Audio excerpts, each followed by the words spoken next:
नमस्कार। मैं अवनीश आप सभी का एक एजुकेशन के इस लाइव ऐप में बहुत बहुत आपका स्वागत करता हूं। तो फटाफट एक बार आप सभी लोग उपस्थित हो जाइए यदि आपको लाइव नोटिफिकेशन प्राप्त हो रहा है ऐप की। तो आइए हम लोग व्याकरण पढ़ रहे हैं और व्याकरण में हम लोगों का कारक चल रहा है। कल आपने ये इसको देखना है। उभ सर्वतशो कार्या दिगु पर्या दिशु त्रिशु द्वितीया मृडितांतेषु ततो अंतरापि दृश्यते। चलिए इसको देखा जाए क्या कह रहा है। उभ सर्वतसो कार्या दिगुपर्या दिशु त्रिषु द्वितीया मृडितांतेषु ततो अंतरापि दृश्यते। कह रहा उभ सर्वतसो कार्या। अब यहाँ पर आप देख रहे होंगे, कल आपको मैंने बताया था, यहां से उपपद द्वितीय विभक्ति के नियम लगे हैं। जैसे आपके जानते हैं कि सभी विभक्तियां दो प्रकार की होती हैं।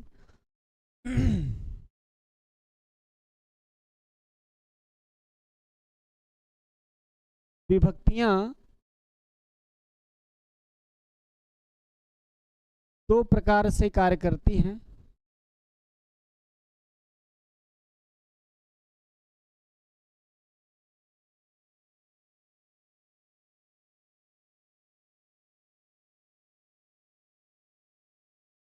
एक जो विभक्ति होती है आपकी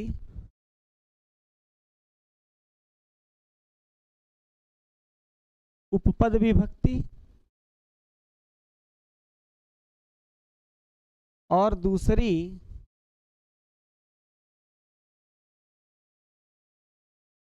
कारक विभक्ति। एक उपपद विभक्ति होती है मित्रों और एक कारक विभक्ति होती है। उपपद विभक्ति जो होती है, जैसे डायरेक्ट कोई शब्द, जैसे नमः, स्वस्ति, स्वाहा, स्वधा, अलम, वसट, ये सब के योग में डायरेक्ट चतुर्थी विभक्ति आप लगाते हो। ये नहीं आप सोचते कि इसको, जहाँ जैसे मान लीजिए श्री गणेशाय नमः, अब नमः में गणेशाय में चतुर्थी विभक्ति लगी है, नमः शिवाय में शिवाय में चतुर्थी विभक्ति लगी है ना। तो क्यों आप डायरेक्ट लगा देते हो? वहां आप शिवाय की कर्म जो है आपकी संप्रदान संज्ञा तो हुई नहीं है, लेकिन नमः की योग की वजह से चतुर्थी विभक्ति लग जाती है, तो वो उपपद विभक्ति आपकी कहलाती है। ठीक है। और कारक विभक्ति, कारक विभक्ति अपने विभक्तियों में, जैसे कर्म में द्वितीया, करण में तृतीया, संप्रदान में चतुर्थी, अपादान में पंचमी, अधिकरण में सप्तमी, है ना। तो ये कारक विभक्ति। और कारक विभक्ति उपपद विभक्ति कारक विभक्ति बलियसी, मतलब उपपद की विभक्तियां कारक विभक्तियों से बलवान होती हैं, है ना। जैसे जहां पर उपपद विभक्ति, जैसे यहां पर अभी बात आई उभ सर्वतशो कार्या दिगु पर्या दिशु तिशु। अब यहां पर कारक विभक्ति कर्म आदि कारक के अर्थ में होती हैं और उपपद विभक्ति किसी पद के योग में आती है, आप ऐसा लिख सकते हैं। तो उपपद विभक्ति किसी पद के आदि में डायरेक्ट लग जाती हैं। ठीक है। आप नोट्स बनाना हो तो बना लीजिए, लिख लीजिएगा, कारक विभक्ति कर्म आदि कारक के अर्थ में होती हैं और उपपद विभक्ति किसी पद के योग में आ जाती हैं। अब उभ क्या है? आपको कल बताया था कि उभ जो है, उभ धातु है ना। उभ जो है ये धातु है और उभ शब्द से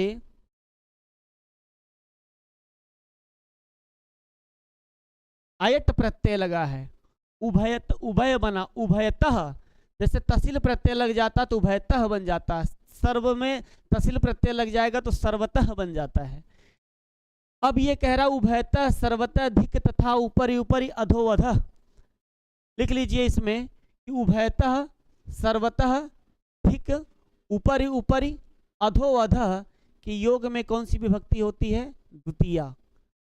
उभयतः सर्वतः धिक तथा ऊपरी ऊपरी अधोवध और अध्यधि, ये सब आम्रेडित शब्दों तथा इनसे भिन्न दूसरे अर्थों के योग में भी द्वितीया विभक्ति लगती है।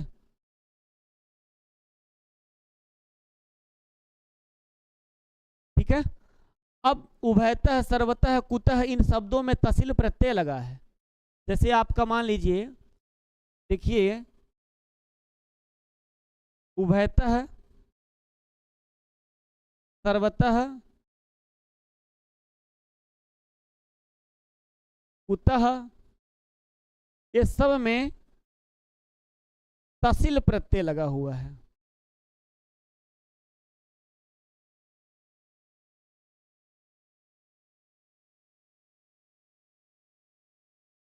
ये सब में तसिल प्रत्यय लगे हुए हैं। अब यहाँ कहाँ कहाँ विभक्ति होगी आप इसको नोट्स बना लीजिए कि उभयतः में होगी, सर्वतः में होगी, धिक में होगा, ऊपर ऊपर में होगा।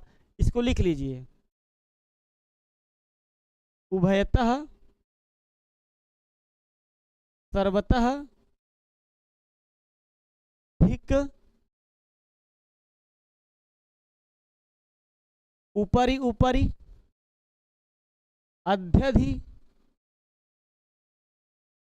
अधो अधः।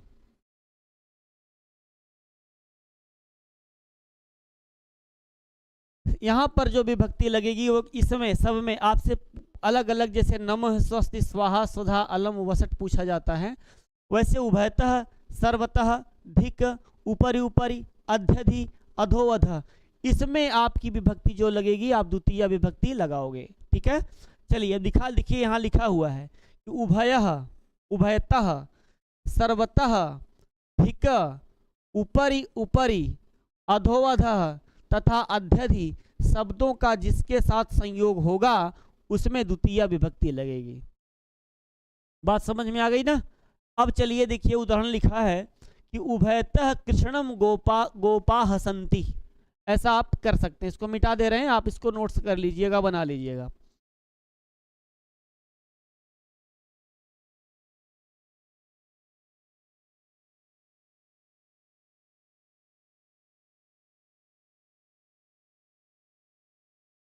उभयतः कृष्णम गोपा हसंती,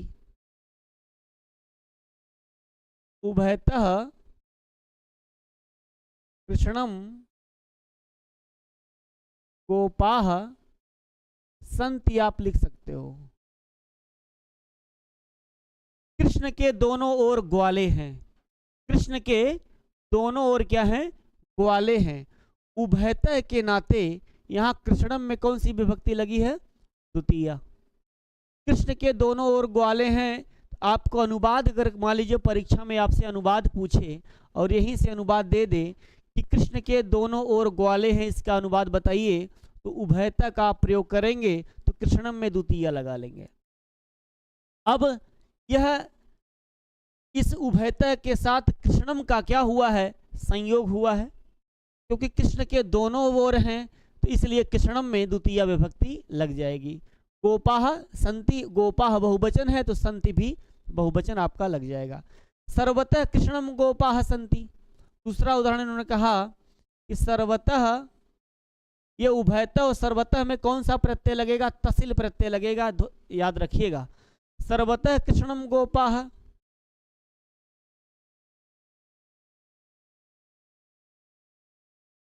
सर्वतः कृष्णम गोपाह, कृष्ण के सर्वतः माने चारों ओर, सभी ओर, चारों ओर भी अर्थ होता है या फिर सभी ओर अर्थ होता है। कृष्ण के सभी ओर ग्वाल है, तब भी यहाँ कृष्णम में कौन सी विभक्ति लगी है, द्वितीय लगी है। धिक पिशुनम, अब एक उदाहरण अगला बताइए। धिक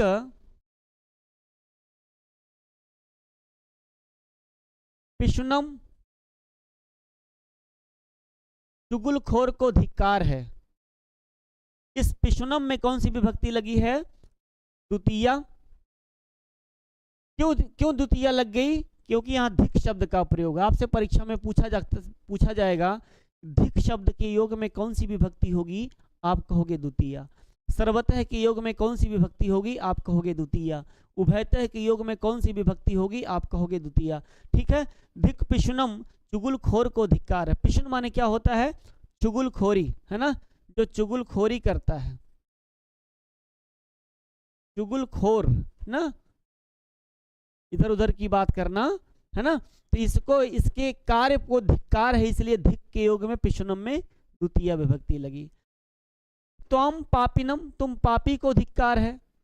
अगला वाक्य देखिए लिखा है धिक त्वम पापिनम। अब यहाँ पर त्वम और पापिनम, त्वम में त्वम द्वितीय विभक्ति लगी है। तुझ तुझ पापी को, तुझ पापी को धिक्कार है।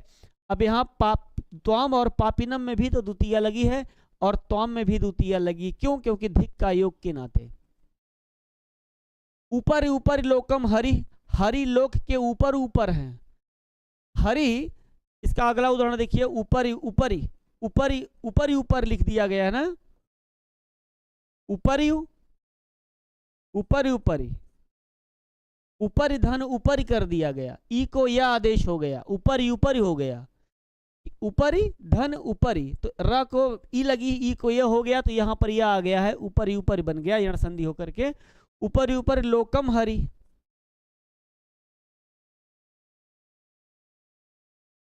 ऊपर ऊपर लोकम हरि माने हरि भन विष्णु जो है ये लोक के ऊपर ऊपर माने ऊपर ऊपर हैं। तो इसके नाते यहाँ पर लोकम में कौन सी विभक्ति लगी है? द्वितीया। धिक के नाते द्वितीया, सर्वतः के नाते द्वितीया, उभयतः के नाते द्वितीया।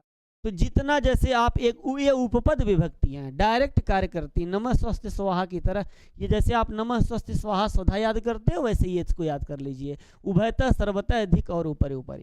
इस बहुत आसान है, कोई कठिन नहीं है। नीचे लिखा अधो अध लोकम पाताल, पाताल लोक के नीचे, ठीक नीचे है। अधो अध लोकम पाताल, अधो अध लोकम पाताल, इस लोक के नीचे पाताल है ना। अतल, बितल, सुतल, रसातल, तलातल, महातल, पाताल, 7 तल होते हैं। 7 तल में ये आपका ये जो लोक है, ये संसार है, इसके नीचे पाताल है। तो कहाँ है? अधोवध। ये अधोवध के नाते यहाँ पर लोकम में कौन सी विभक्ति हुई? द्वितीया। अधोवध लोकम पाताल में यहाँ पर कौन सी विभक्ति हो गई? द्वितीया। नवान मेघान अधोवध, नए बादलों के ठीक नीचे। नवान माने नए नए, मेघान माने नए नए, अधोवध तो अधोवध माने नीचे नीचे, और मेघान और नवान में भी द्वितीय विभक्ति लगी है क्योंकि इसके नीचे नीचे की बात हुई है। अध्यधिलोकम, संसार के ठीक ऊपर, अध्यधि के नाते यहाँ लोकों में द्वितीय लगी। तो इतने उदाहरण आप इसको नोट्स बना लीजिएगा, देख लीजिएगा, डायरेक्ट ये लग गई है। उभ सर्वतोषो कार्या धिगु पर्यादिषु त्रिषु द्वितीय आम्रडितांतेषु ततो अंतरापि दृश्यते। मतलब यहाँ पर द्वितीया और अन्य जगह पर और कुछ देखे जाते हैं, लेकिन यहाँ पर ये उभयतः, सर्वतः, धिक और ऊपर ऊपर अधोअधः अध्यध के योग में द्वितीय विभक्ति का विधान कर दिया जाता है। ठीक है, जैसे धिक कृष्णा भक्तम, तो कृष्णा भक्तम माने कृष्ण के भक्त न होने पर धिक्कार है। ठीक है, ऊपर ऊपर लोकम हरि, हरि संसार के ऊपर हैं, लोकम में द्वितीया लगी। इन तीनों में जो है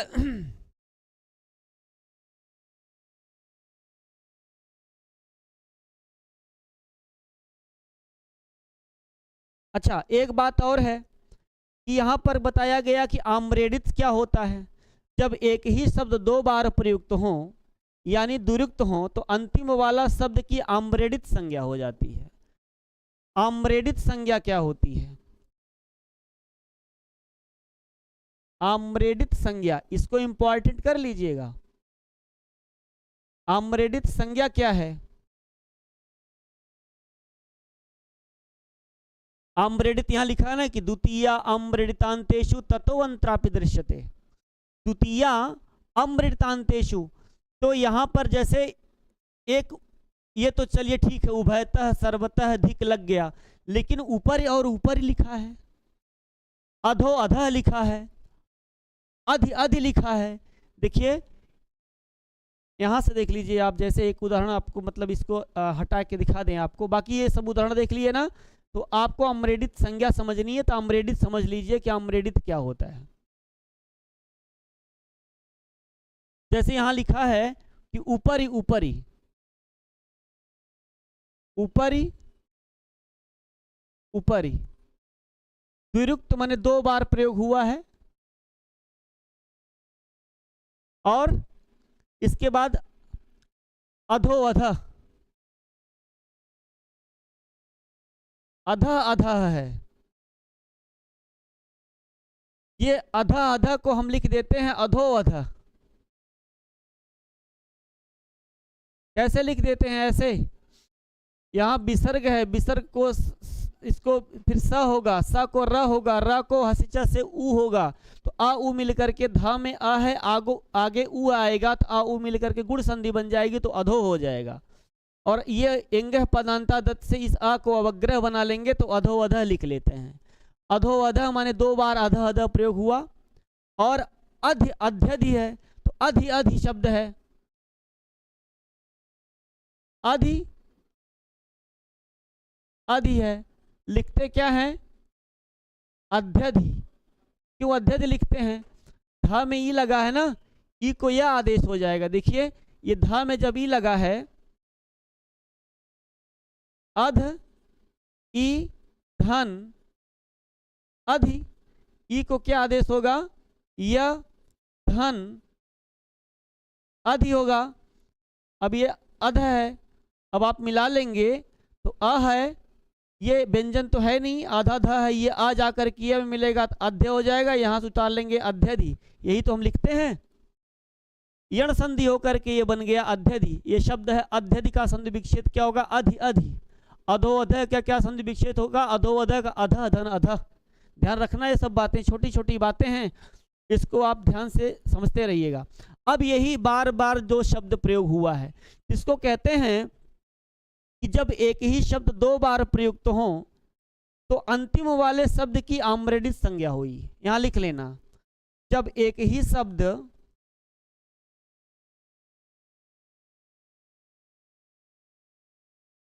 दो बार प्रयुक्त होते हैं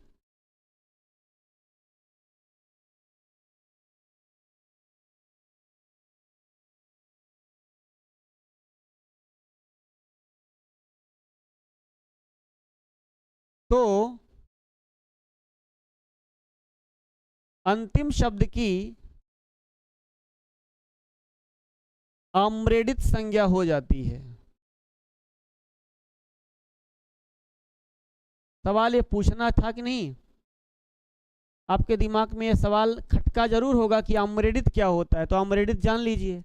अब यहीं पर ये शब्द ऊपर ऊपर अधो अधः अध्यधि सर्वतः उभयतः ना, इस सब के योग में कौन सी विभक्ति का विधान कर लिया? द्वितीय विभक्ति। तो इसे यही आपका बना है कि उभ सर्वत सो कार्या दिगुपरया दिशु त्रिशु और द्वितीयामृतांतेषु। तो अमृतांतेषु माने जो अंतिम, जो बार 2 बार प्रयोग हुआ है उसका जो अंतिम शब्द है, अंतिम वाला, जैसे अधो अधः तो अधः का, अधि अध्यधि का तो आखिरी वाले अधि का, ये द्वितीय।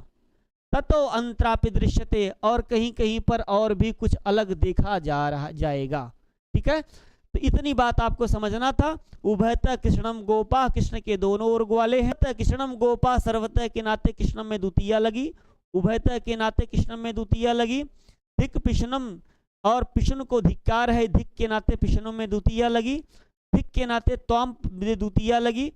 ऊपर ऊपर के नाते लोकम में द्वितीय लगी। अधो अधः के नाते लोकम में द्वितीय लगी। और अधो अधः के नाते नमान मेघम में द्वितीय लगी। और अध्यध के नाते लोकम में द्वितीय लगी। संसार ठीक के ऊपर ऊपर है। बात समझ में आ गई?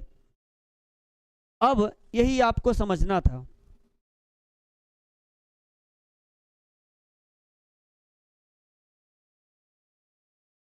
और ऊपर ऊपर बुद्धि नाम चरण, चलिए फिलहाल ये आपका इस प्रकार से यहां पर जो ऊपर ऊपर शब्द आया है सामीप्य नहीं है, विपसा अर्थ में है, ये भी जान लीजिएगा। यहां पर एक बात सवाल आपसे पूछा जाएगा, यह विपसा अर्थ में है, जो ये शब्द ऊपर ऊपर ही आया है, अधो अधः आया है, किस अर्थ में आया है? तो ये भी एक कॉपी पे साइड में लिख लेना, ये विपसा अर्थ में आया है।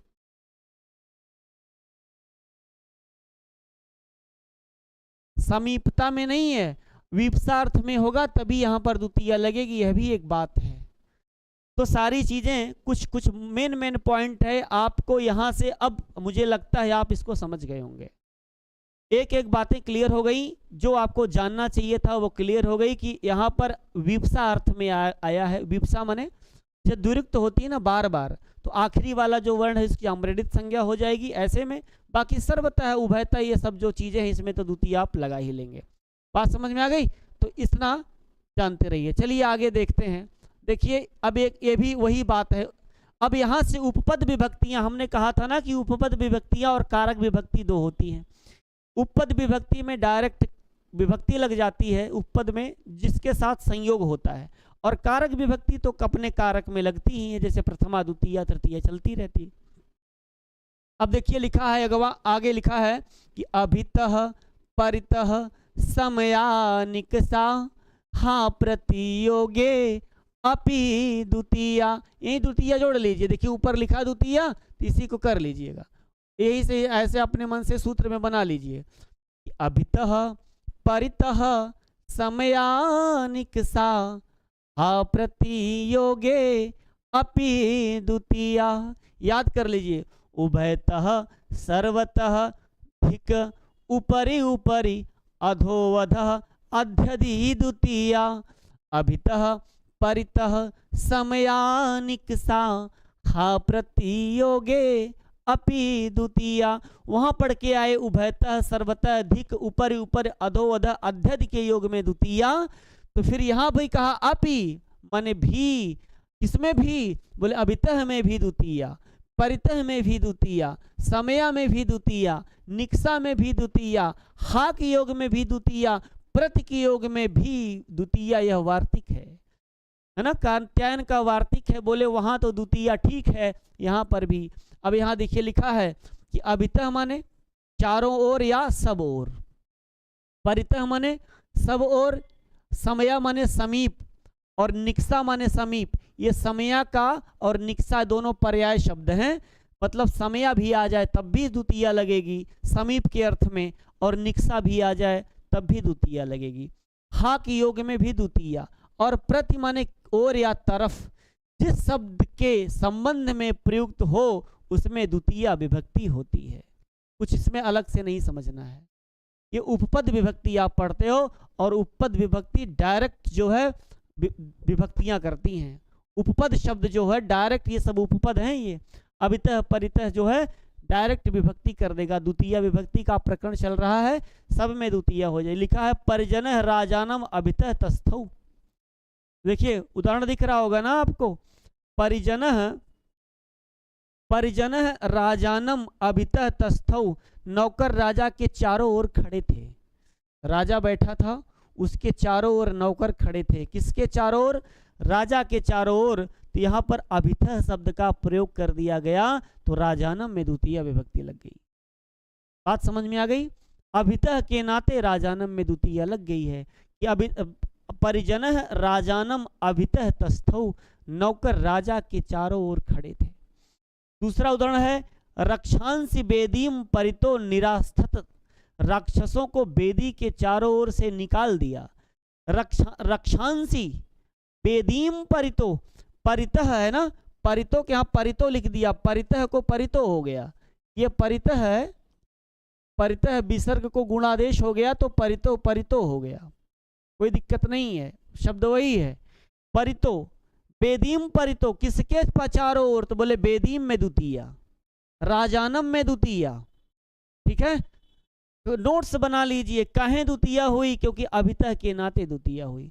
और एक हा और प्रति के योग में आपसे पूछेगा तो जरूर याद रख लेना, नोट कर लेना। हा तथा प्रति के योग में द्वितीया।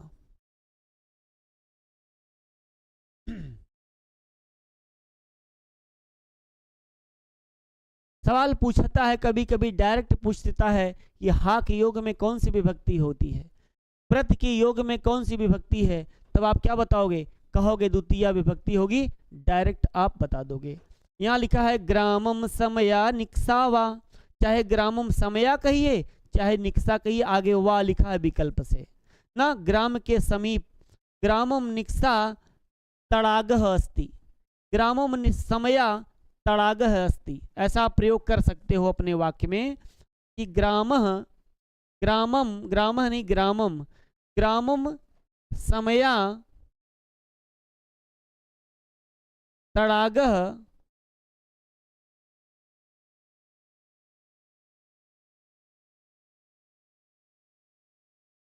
ग्रामम समया तड़ागः, गांव के समीप तालाब है ना।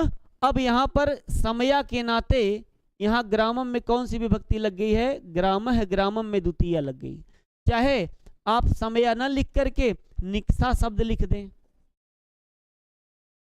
समया और निक्सा का दोनों अर्थ क्या होगा, सामीप्यता है।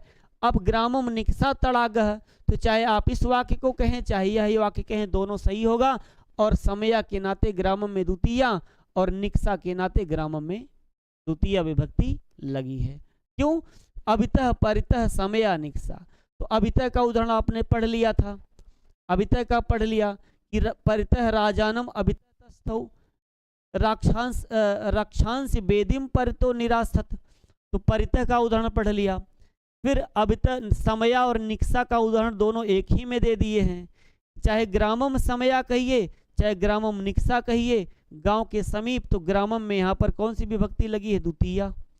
इसकी वजह से हा सठम, हा सठम माने हाय सठ, इसे हा सठम कहा, और हा सठम कहा तो मतलब सठ के लिए।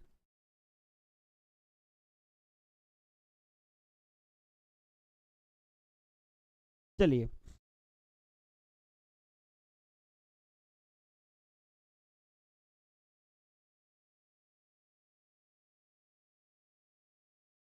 जैसे हम कहें कि हा कृष्णा भक्तम निक्साम लंका, अच्छा ऐसा भी प्रयोग कर सकते हैं, निक्साम निक्सा लंकाम।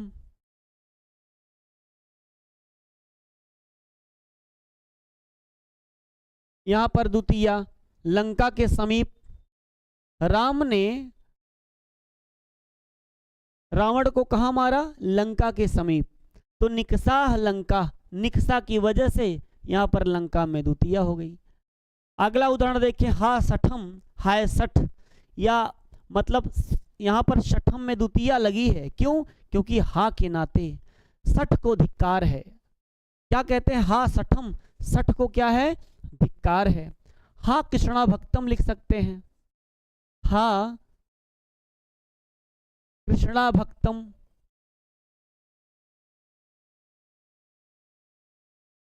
हा कृष्णा अभक्तम लिखा है, कृष्ण धन अभक्तम, तो यहाँ पर अ और कृष्ण के अ मिलकर के दीर्घ संधि हो गई, हमने लिख लिया आ कृष्णा भक्तम, हा कृष्णा अभक्तम ना। तो कृष्ण के अभक्त होने से, कृष्ण के भक्त न होने से धिक्कार है, किसके, उस भक्त को धिक्कार है जो कृष्ण का भक्त नहीं है। तो इसलिए कृष्णा भक्तम में यहाँ पर कौन सी विभक्ति लगी है, द्वितीया, क्यों, क्योंकि हा के नाते। हा कृष्णा भक्तम मतलब हा कृष्णा भक्तम, कृष्ण भक्त को धिक्कार है क्योंकि वो भक्ति नहीं कर रहा है। भक्त कृष्ण धन भक्तम क्या बन गया, कृष्ण धन अभक्तम, कृष्णा भक्तम, ठीक है। और अगला उदाहरण क्या दिया प्रति के लिए, अगले देखिए यहां दिया है कि मातु हृदयम कन्याम प्रति स्निग्धम, मातु मने माता का, हृदय मने हृदय, कन्या मने कन्या के प्रति माने और स्निग्धम मने कोमल होता है। माता का हृदय कन्या की ओर, कन्या के प्रति कोमल होता है, किसके प्रति, यहाँ पर प्रति शब्द का प्रयोग किया। मातु हृदयम कन्याम प्रति स्निग्धम भवति, माता का हृदय कन्या के प्रति कोमल होता है। किताब खोल के बैठा करिए, मातु हृदयम कन्याम प्रति स्निग्धम भवति। अब प्रति के नाते यहाँ कन्याम में कौन सी विभक्ति लगी, द्वितीया। रमा रमाम, कन्या कन्याम, हाँ द्वितीया लग गई है। मातु हृदय मने माता का हृदय, मातु में कौन सी विभक्ति है, षष्ठी। मातु माता का हृदय, कन्याम प्रति मने कन्या की ओर, स्निग्धम मने कोमल, भवति मने होता है। तो प्रति के नाते कन्याम में द्वितीया विभक्ति लग गई। सीधे सीधे यहाँ पर यही इसी का एक एक शब्दों का अभितः का प्रयोग देख लिया, परितः का देख लिया, समया का देख लिया, निक्षा का देख लिया, हा का आपने प्रयोग देख लिया, प्रति का देख लिया। इन सब का जहां पर डायरेक्ट ये होगा वहां पर द्वितीया विभक्ति हो जाएगी। यहाँ लिखा है, यहाँ भी हिंदी और संस्कृत दोनों के प्रयोग में विभिन्नता है। प्रति के साथ हिंदी में षष्ठी लगती है और संस्कृत में द्वितीया। नोट कर लेना इस बात को। प्रति के साथ में हिंदी में षष्ठी विभक्ति लगती है लेकिन संस्कृत में द्वितीया। इसी प्रकार अभितः परितः समया निक्सा के साथ भी होता है। बहुत साफ लिखे हैं, कुछ नहीं। जैसे बुभुक्षितम न प्रतिभाति किंचित, बुभुक्षितम न प्रतिभाति किंचित, एक उदाहरण अलग से देख लीजिए। बुभुक्षितम न प्रतिभाति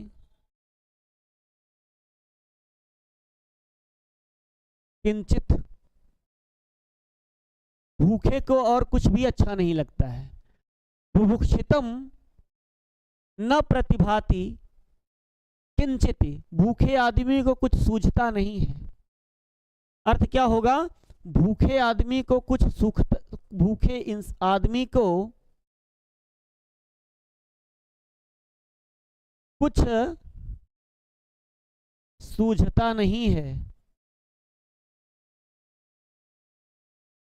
इतने उदाहरण हम आपको बता देते हैं कि ताकि आप सब चीज, कोई नया उदाहरण आ जाए। देखिए, बुभुक्षितम न प्रतिभाति किंचित, यहाँ बुभुक्षितम में कौन सी विभक्ति लगी है? द्वितीया। प्रति के नाते भूखे आदमी को कुछ अच्छा नहीं लगता है, प्रतिभाति किंचित। एक आपको नया उदाहरण मिल गया, इसको भी आप नोट कर लीजिएगा। बुभुक्षितम न प्रतिभाति किंचित, ठीक है। किंचित, किंधनचित, ठीक है। चलिए, यहाँ पर चित अनिश्चितता के लिए है। यहाँ पर जो किंधनचित आया है, चित शब्द जो प्रयोग किया गया है वह अनिश्चितता के लिए है।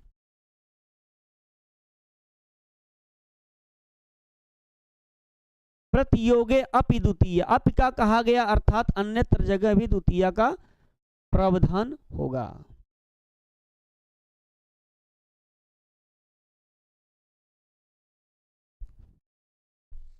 चलिए, अब यहां पर कहा कि अभितः परितः समया निक्सा हा प्रतियोगे अपि, प्रतियोगे अपि के में कहा कि योग होने पर और वहां उपसर्वतसो कार्या दिगुपर्या दिशु तिशु द्वितीया अमृतांतेषु तत्तो अंतरापि दृश्यते, वहां तत्तो अंतरापि आगे कहा गया था। बात समझ में आ गई? तो डायरेक्ट आप जो है यहाँ पर उपपद विभक्ति, चतुर्थी विभक्ति आप प्रयोग कर सकते हैं। बहुत सरल था। अभितः के योग में द्वितीया, परितः के योग में द्वितीया, समया के योग में द्वितीया, निक्सा के योग में द्वितीया, हा के योग में द्वितीया, प्रति के योग में द्वितीया कर लीजिएगा। सारा उदाहरण है कि परितः राजानम अभितः तस्थौ, राजा नौकर के चारों ओर है, राजानम में द्वितीया। पर अभितः के नाते रक्षांश से वेदीम परितो निरासत, राक्षसों को वेदी के चारों ओर से निकाल दिया गया, परितः के नाते वेदीम में द्वितीया। ग्रामम समया या फिर निक्सा, गांव के समीप, तो यहाँ पर ग्रामम में द्वितीया, निक्सा और समया के नाते। और हा सठम, तो हा के नाते सठम में द्वितीया। मातु हृदयम कन्याम प्रति, प्रति के नाते कन्याम में द्वितीया। इस प्रकार से आप देख सकते हैं। हा कृष्णा भक्तम, कृष्ण के अभक्त होने पर धिक्कार है, हा के नाते कृष्णा भक्तम में द्वितीया। बुभुक्षितम न प्रतिभाति किंचित, प्रति के नाते बुभुक्षितम में द्वितीया लगी है। ये सीधे बातें आपको कुछ याद कर लेनी चाहिए, इसमें और कुछ है नहीं।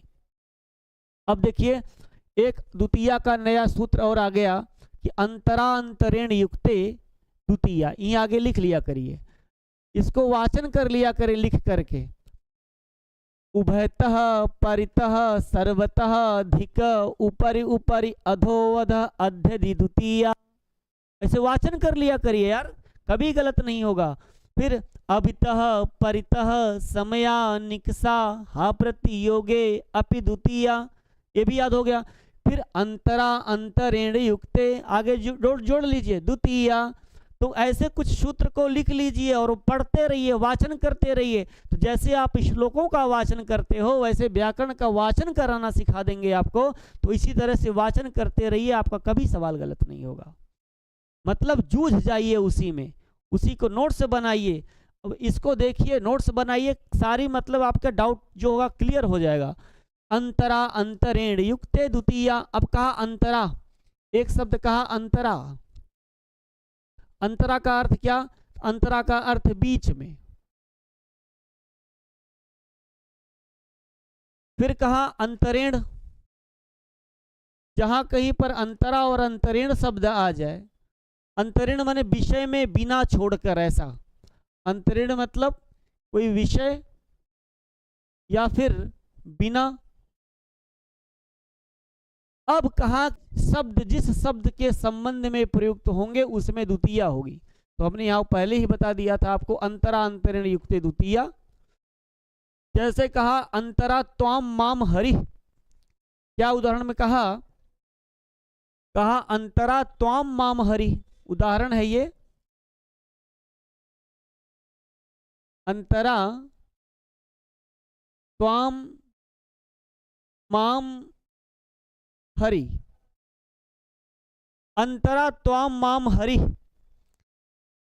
तुम्हारे और हमारे बीच में हरि हैं, तुम्हारे हमारे बीच में हरि हैं,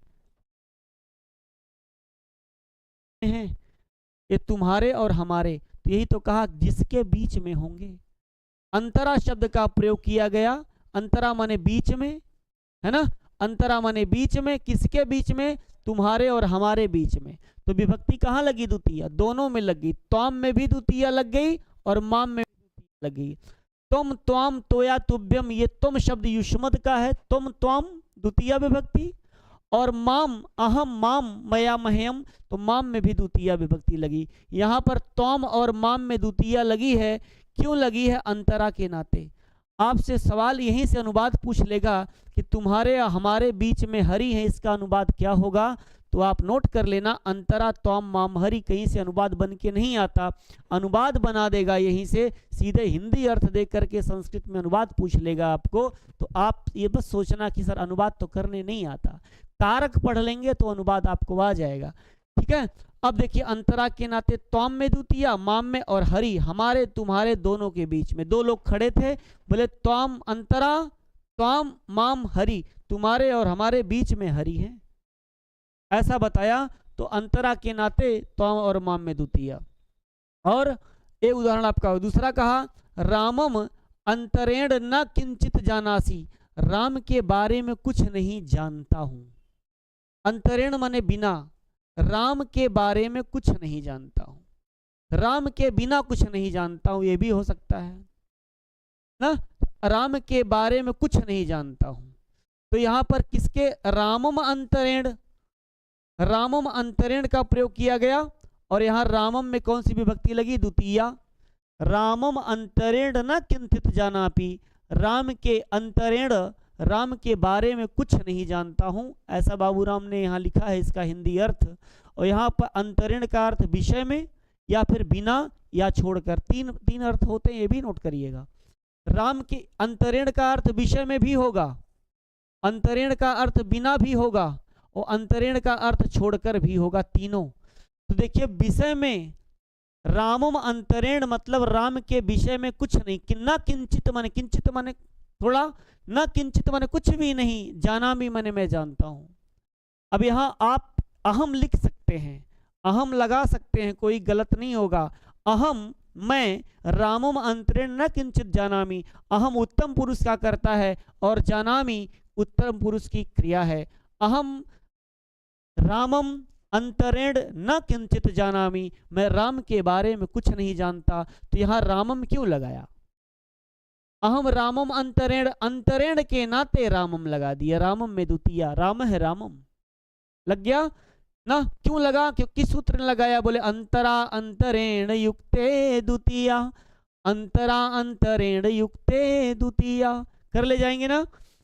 अब आगे देखिए लिखा है कि त्वाम अंतरेण को अन्य प्रतिकर्तुम समर्थ, तुम्हारे बिना दूसरा कौन बदला लेने में समर्थ है, तुम्हारे त्वाम अंतरेण को अन्य प्रतिकर्तुम, प्रतिकर्तुम समर्थ, प्रतिकर्तुम माने, प्रतिकर्तुम माने बदला लेना, प्रतिक्रिया करना, कोई कर दिया हो उसकी प्रतिक्रिया, प्रतिकर्तुम किसी के प्रति करने के लिए, समर्थ माने समर्थ है, को अन्य कौन है, को अन्य, को अन्य, कह धन अन्य, को अन्य है ना, यहाँ पर आपका बन जाएगा एंगे पदाता दत्त से अवग्रह आ गया, पूर्व रूप संधि हो जाएगी। त्वाम अंतरेण, यहाँ फिर से एक अनुवाद उदाहरण देख लीजिए, लिख लीजिए। त्वाम अंतरेण, छोटा दिख रहा हो तो त्वाम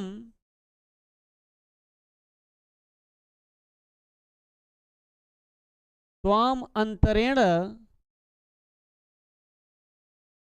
त्वाम अंतरेण को अन्य,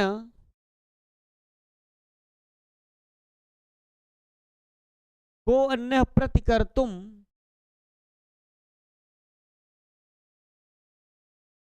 प्रतिकर्तुम समर्थः।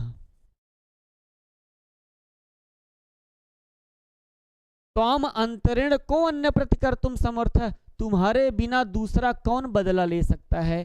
देखिए अंतरिण के नाते कौन सी विभक्ति लगी त्वाम में, द्वितीया। तो आपने एक बार अंतरा का अर्थ उदाहरण देख लिया, त्वाम माम हरि, अंतरा त्वाम माम हरि, तुम्हारे हमारे बीच में हरि है, तो त्वाम और माम में द्वितीया विभक्ति लगी है कि नहीं लगी है। इसको देखिए, त्वाम और माम में,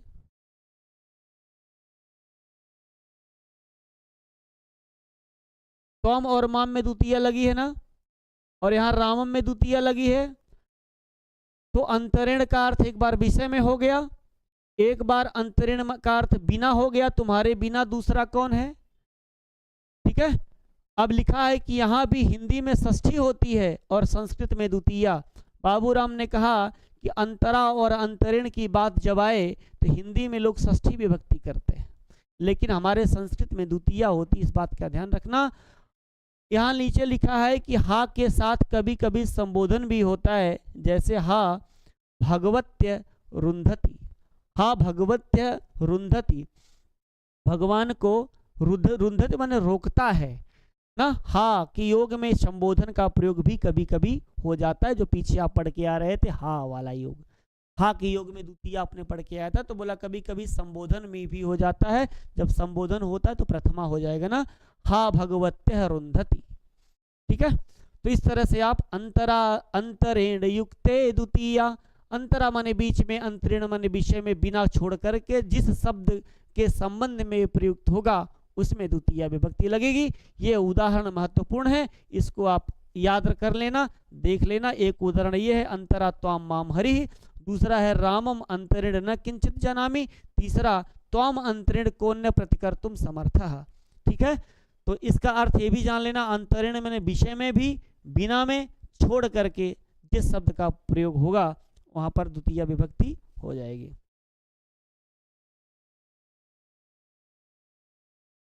अंतरा माने बीच में, अंतरिण माने बिना हो गया।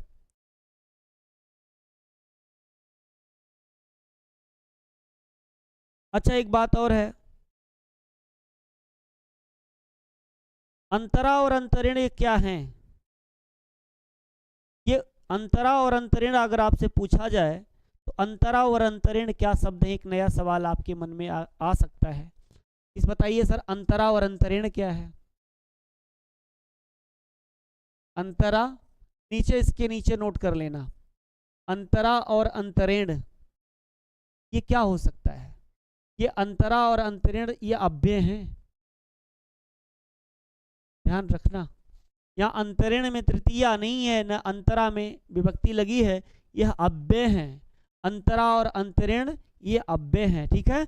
अंतरा अंतरिण द्वंद्व समास भी हो जाएगा, अंतराश्च अंतरिण ये अव्यय शब्द होंगे, इस बात को भी देखना। अंतरिण हरि न सुखम, हरि के बिना सुख नहीं है, ये भी एक उदाहरण लिख लीजिए, अंतरिण हरि न सुखम।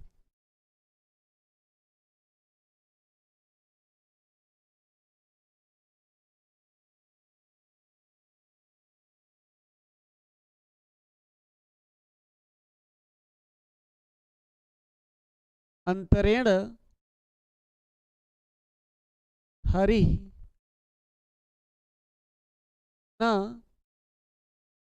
सुखम, अंतरेण हरि न सुखम, हरि के बिना सुख नहीं है। अंतरेण हरि, हरिम न सुखम, अच्छा हरिम कर लीजिए, अंतरेण हरिम न सुखम। अब यहां कौन सी विभक्ति लगी, द्वितीया, क्यों, हरि के बिना सुख नहीं है, हरि के बिना सुख नहीं है। इसका अनुवाद क्या होगा? हरि के बिना सुख नहीं, इसका अनुवाद क्या होगा? अंतरेण हरिम न सुखम। हरिम में क्यों द्वितीया लगी? अंतरेण के नाते। अंतरा अंतरेण युक्ते द्वितीया, अंतरा अंतरेण युक्ते द्वितीया। तो अंतरेण हरिम न सुखम, हरि के बिना सुख नहीं है।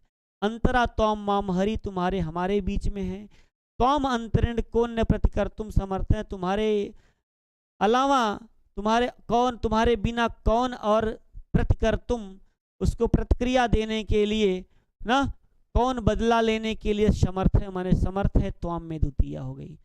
तो ये बहुत इंपॉर्टेंट टॉपिक है, ये उपपद विभक्ति का शब्द है, इसमें आप पढ़ लीजिए।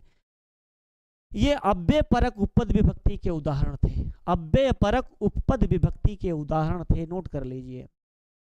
अव्यय परक उपपद विभक्ति के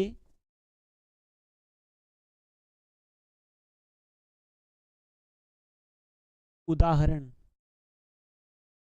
हम यहीं पर इसलिए पढ़ाते हैं ताकि ये बाबूराम सक्सेना वाली लाइन से हम हटे ना। नहीं तो अगर आपको कुछ एक्स्ट्रा होने लगेगा सारी बातें तो आपको कंफ्यूजन हो जाएगी। इसलिए पेज सामने रखता हूं मैं कि कम से कम बाबूराम सक्सेना का जो दिया है वही तो पढ़ना है, वही आपके टीजीटी का सिलेबस है, और वही चीज़ें यदि आप समझ गए हो पूरा अच्छे से तो कोई दिक्कत नहीं आएगी, निश्चित रूप से मैं आपसे बता रहा हूँ। चलें, ये हो गया। इसके बाद अगला देखें। देखिए कारक में आप अभी द्वितीय प्रकरण पढ़ रहे हैं। अगला सूत्र आपका है कि कालाध्वनोर अत्यंत संयोगे, कालाध्वनोर अत्यंत संयोगे। यहां पर आप जोड़ लीजिए अपने मन से क्या? द्वितीय।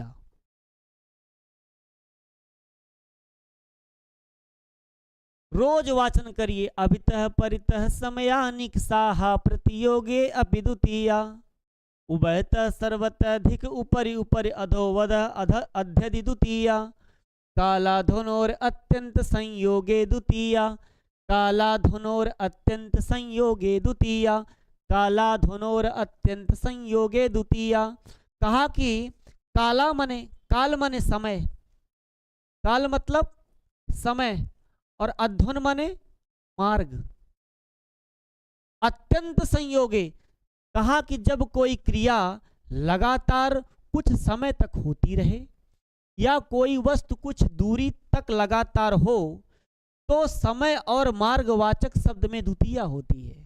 ध्यान रखना, ये कालाध्वनोर अत्यंत संयोगे बहुत इंपॉर्टेंट सूत्र है। कालाध्वनोर अत्यंत संयोगे आपका बहुत महत्वपूर्ण सूत्र है।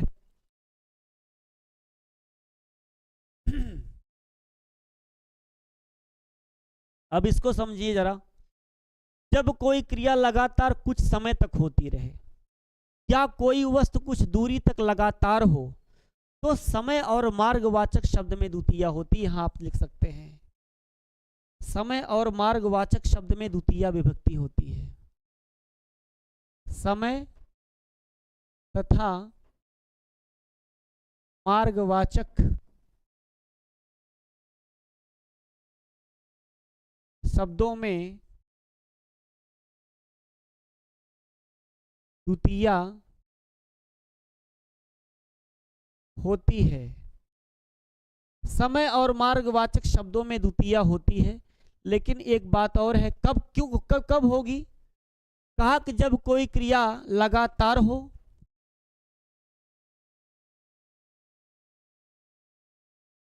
जब कोई क्रिया लगातार हो।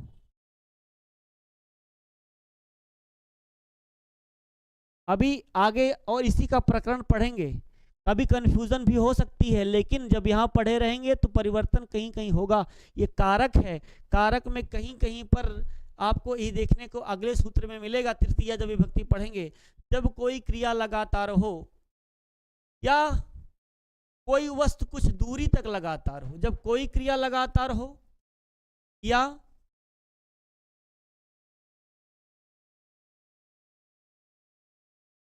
कोई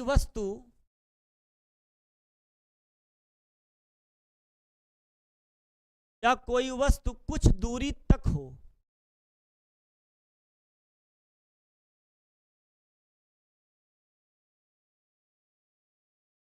तक लगातार हो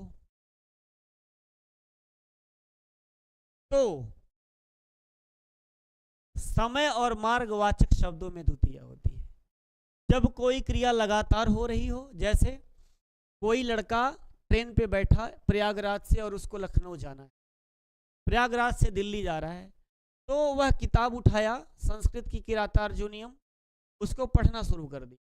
तो प्रयागराज से लेकर के दिल्ली तक जब गया तो वहां तक जितने दूर में कोई क्रिया लगातार, पढ़ने की क्रिया लगातार हो रही है, उस जो पढ़ने की क्रिया हो रही है उसमें समय में कौन सी विभक्ति लगेगी? द्वितीय विभक्ति लगेगी। और जब कोई वस्तु कुछ दूरी तक लगातार हो, जैसे आप रास्ते से जा रहे हो और रास्ते में पहाड़ ही पहाड़ दिखाई दे रहे हो, मतलब पहाड़ खत्म नहीं हो रहा, कुछ किलोमीटर तक पहाड़ ही पहाड़ हो। बात समझो, कोई वस्तु का मतलब क्या है? वस्तु का मतलब जैसे कोई पहाड़ हो, कोई नदी हो, रास्ते में नदी पड़ रही है, आप बगल से रास्ते जा रहे हैं तो वो नदी बहुत लंबी तक कुछ दूर तक ऐसे एक अवस्था में पड़ी है।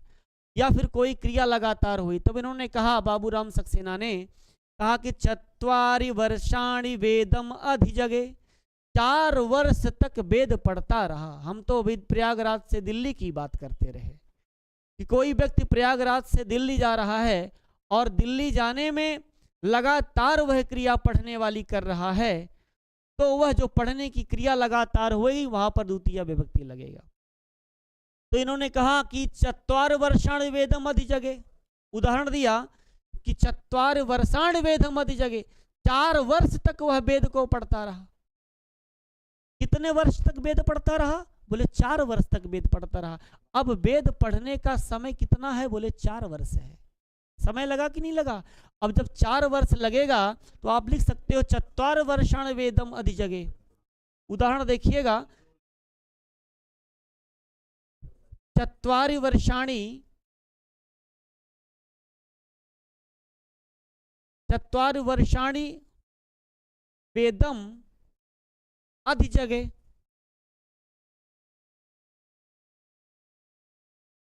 4 वर्ष तक वेद पढ़ता रहा। कितने वर्ष तक पढ़ा? 4 वर्षाणि, 4 वर्ष तक क्या पढ़ा? वेद पढ़ता रहा। तो कहां द्वितीय लगी है बताइए? बस इतना ही समझना था मित्र आपको कि काला धुनोर अत्यंत संयोगे, जब कोई क्रिया लगातार हो रही हो और कोई वस्तु कुछ दूरी तक लगातार हो तो समय और मार्गवाचक शब्दों में हम द्वितीया कर देते हैं। ठीक है, तो 4 वर्षाणि वेदम अधिजगे, 4 वर्ष तक वेद पढ़ता रहा। वेद कर्म है, 4 वर्ष तक कोई व्यक्ति पढ़ता रहा। आगे कहा कि सहस्त्रम वर्षाणि राक्षस तपस्तवान, 1000 वर्ष तक लगातार तप करता रहा। कितने? सहस्त्रम वर्षाणि राक्षस तपस्तवान, सहस्त्रम वर्षाणि। अच्छा, एक बात याद रखना, कह रहा कि 4 वर्षाणि वेदम अधिजगे, 4 वर्ष तक वेद पढ़ता रहा, तो समय और मार्गवाचक सग में द्वितीय लगेगी ना। तो 4 वर्षाण में द्वितीय लगी है, वेदम में तो लगी ही है।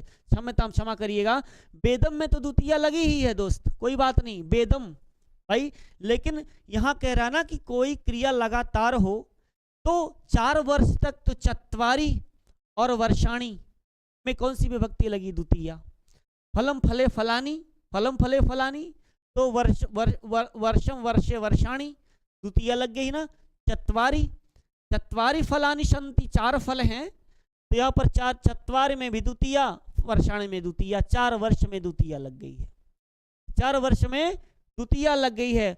उसी तरह से सहस्त्रम वर्षाणि राक्षस तपस्तवान, राक्षस 1000 वर्ष तक लगातार तप करता रहा।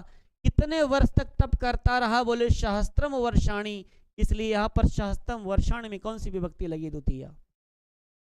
ये सबसे बेहतरीन उदाहरण है क्रोशम कुटिला नदी। ये देखिए, इसको मिटाएं, क्रोशम कुटिला नदी। एक उदाहरण दिया, कहा कि क्रोशम कुटिला नदी, क्रोशम कुटिला नदी। ये बहुत इंपॉर्टेंट उदाहरण, खूब पूछा जाता है कि कि क्रोशम कुटिला नदी, कुटिला माने क्या होता, कुटिल माने होती टेढ़ी, कुटिल का अर्थ क्या होगा, टेढ़ा।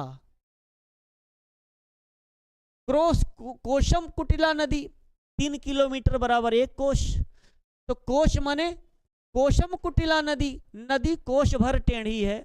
रास्ते में ऐसे टेढ़ी टाढ़ी नदी थी, और नदी टेढ़ी थी तो कितना टेढ़ी थी, कोश भर टेढ़ी थी, इसलिए ये मार्गवाची शब्द है। मार्गवाची शब्द में कौन सी विभक्ति लगी, द्वितीया। सभा वैष्णवी राजन सत योजन मायता, हे राजन कुबेर की राजसभा 100 योजन लंबी है। तो सत योजन मायता यहाँ पर द्वितीय विभक्ति लग गई है। यहाँ पर एक श्लोक आपका आया है कि 10 योजनान विस्तीर्णा त्रिशद्योजन मायता, छाया वानर सिंह से जले चारुत्रा भुवत। ठीक है, तो काला धुन और अत्यंत संयोगे, इसको आप द्वितीय विभक्ति का विधान करता है। इसके बाद की कक्षा कल हम आपको आगे पढ़ाएंगे।